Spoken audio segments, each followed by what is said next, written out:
Bom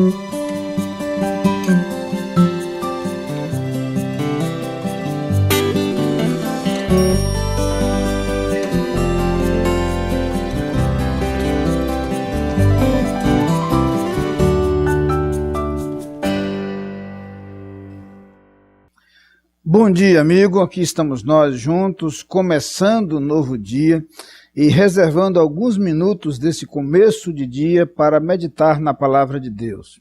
Estou convencido de que é muito importante para nós que no começo de um novo dia busquemos ouvir a voz de Deus e aquilo que Deus tem para nos falar. Por isso, é essa nossa proposta, que esses poucos minutos possam ser reservados para a reflexão em torno das Escrituras, e você é nosso convidado todo especial para este momento.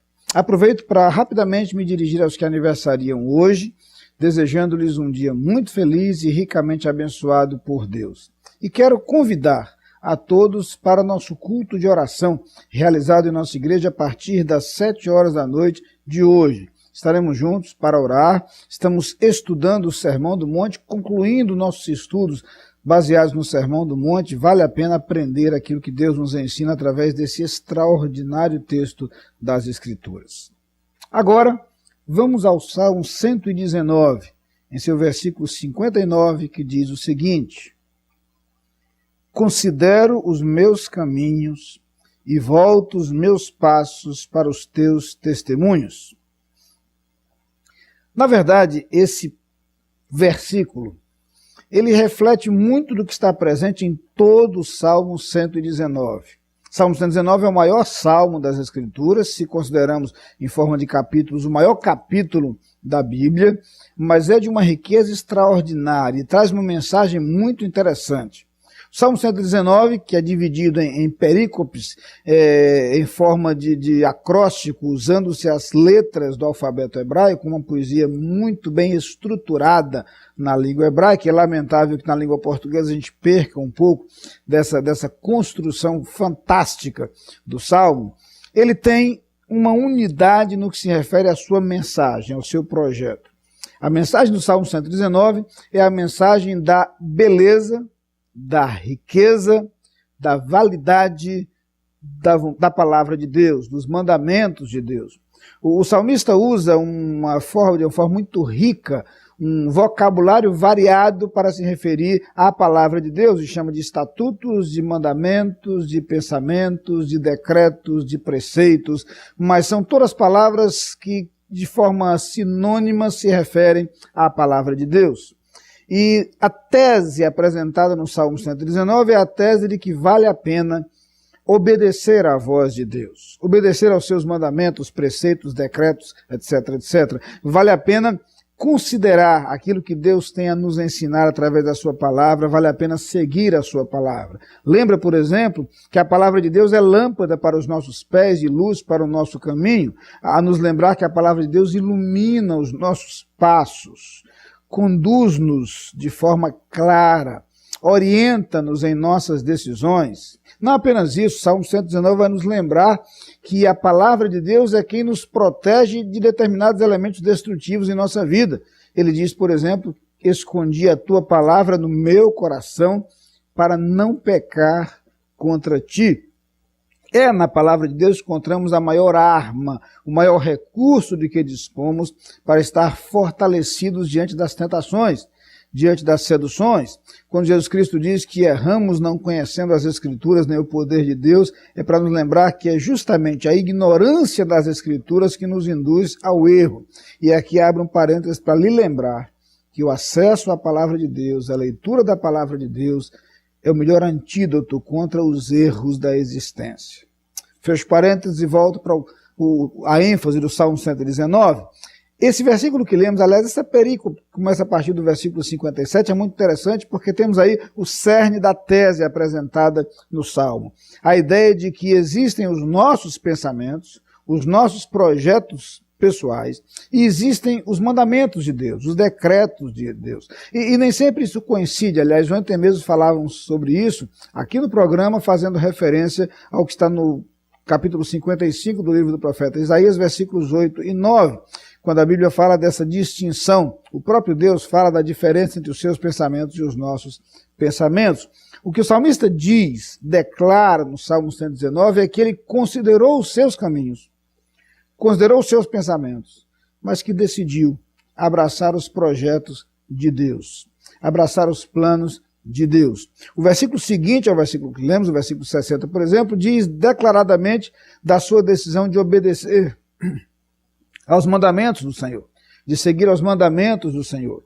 Há, portanto, uma percepção clara por parte do salmista, primeiro, que os seus pensamentos podem ser distintos dos pensamentos de Deus.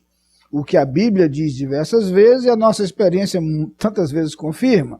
Os nossos projetos podem ser diferentes do projeto de Deus, a nossa vontade pode ser diferente da vontade de Deus.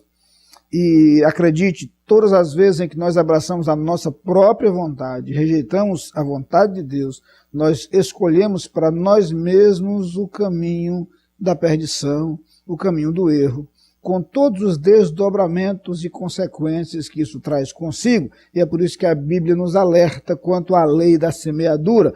O que o homem semear, isso também ceifará. Mas nós temos, de acordo com a Bíblia, e desde o início está claro, nós temos e sempre teremos a possibilidade, a alternativa de considerar os nossos pensamentos e os nossos caminhos, mas voltar os nossos pés para os caminhos do Senhor, para os projetos do Senhor, para os planos do Senhor. E quando o fazemos, permanece a lei da semeadura em sua validade e em seus efeitos. Nós colheremos os resultados de uma decisão sábia e de uma decisão acertada. A sabedoria de Deus, a onisciência divina, o pleno conhecimento de Deus, o amor de Deus, em contraste com as nossas limitações, com as nossas falhas, com a nossa imperfeição, são suficientes para nos mostrar que a vontade de Deus será sempre superior à nossa, será sempre melhor que a nossa. E definitivamente, vale a pena abraçar os projetos de Deus. Isso pode implicar algumas vezes num certo grau de renúncia. Pode implicar algumas vezes na decisão corajosa de abrir mão de nossa própria vontade.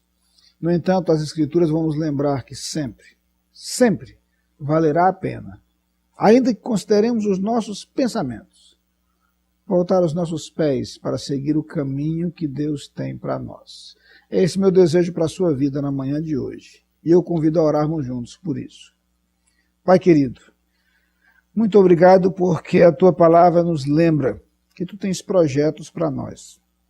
Que os teus caminhos sempre são e sempre serão superiores aos nossos. Pedimos-te perdão pelas vezes em que abraçamos a nossa própria vontade, às vezes em que relutamos em abrir mão daquilo que queremos. Ajuda-nos a ter a força e o desprendimento necessários para abraçar os teus caminhos. Que vivamos, Senhor, a alegria de seguir a tua vontade, a paz de experimentar o teu querer em nossas vidas. E experimentemos os resultados, os frutos, os efeitos de sábias decisões em nossa caminhada. Que seja essa a experiência de cada um daqueles que nos assistem neste instante, no nome de Jesus. Amém. Você é nosso convidado a participar das atividades da Igreja Batista da Capunga. No domingo, Escola Bíblica Dominical, às 9 e 18 horas. Culto, às 10 e 19 horas. Transmitidos ao vivo pela internet e pela Rádio Evangélica 100.7. Culto infantil e atividades para crianças de todas as idades. Todas as programações com interpretação para surdos. Igreja Batista da Capunga, Rua João Fernandes Vieira, 769, Parque Amorim, ao lado do Colégio Americano Batista. Fone 3092-6578. Visite o nosso site www.capunga.org.br.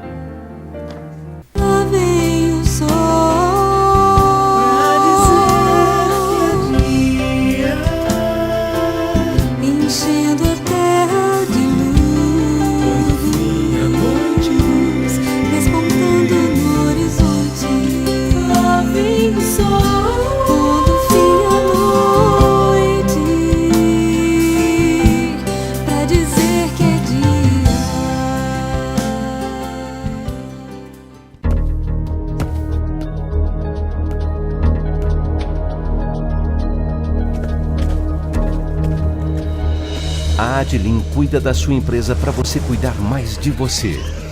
Adlin Consultoria e Gestão em Serviços. 30 anos de trabalho. ISO 9001 e 14001. Soluções empresariais inteligentes e personalizadas em mais de 200 áreas. Adlin. Experiência de sobra para sobrar mais tempo para você.